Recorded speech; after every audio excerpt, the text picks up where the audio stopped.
The latest attempts to link Representative Ferdinand Martin G. Romualdez to alleged anomalous flood control projects are not supported by evidence. They do not square with how the national budget process actually works. Despite numerous Senate and House inquiries and other official investigations, no former or incumbent DPWH official has ever identified Representative Romualdez as having participated in the planning, procurement, implementation, inspection, payment, or release of funds for any alleged ghost project. Even former DPWH Secretary Manuel Bonoan, despite all opportunities in the past and who had first-hand knowledge of the department's operations, never implicated Representative Romualdez. Simple lang kung bakit.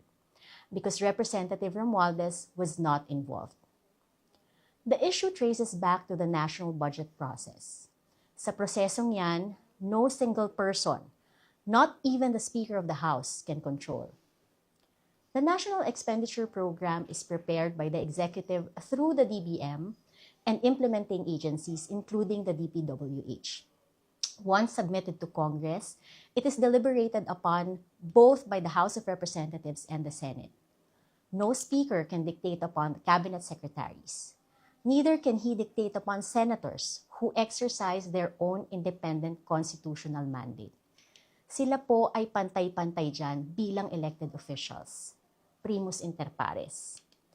Once the budget becomes law, the speaker has absolutely no authority over project bidding, contract awards, implementation, inspections, payments, or the release of government funds.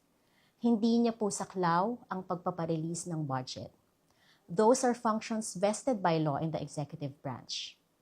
Hindi kayang utusan ng speaker ang DPWH secretary. Hindi niya kayang diktahan ang DBM o ang Senado. At lalong hindi siya ang nagpaplano ng proyekto, nagpapabid, nag-a-award ng kontrata, nag-i-inspeksyon o naglalabas ng pondo. To insist that Representative Romualdez was the mastermind would require the public to believe that one person controlled every stage of the process, from budget preparation to project implementation and fund release.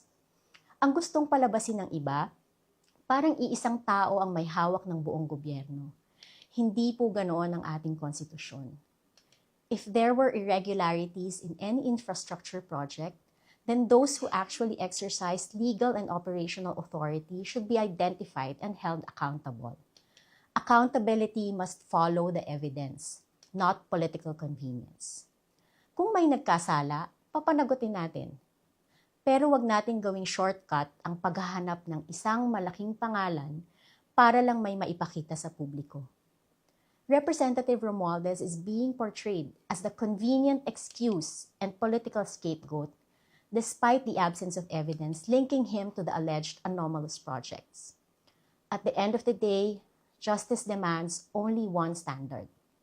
Sa paghahanap ng hustisya, hindi pwedeng mauna ang akusasyon bago ang ebidensya. Sa batas, ang ebidensya ang nagtuturo kung sino ang mananagot. Maraming salamat po.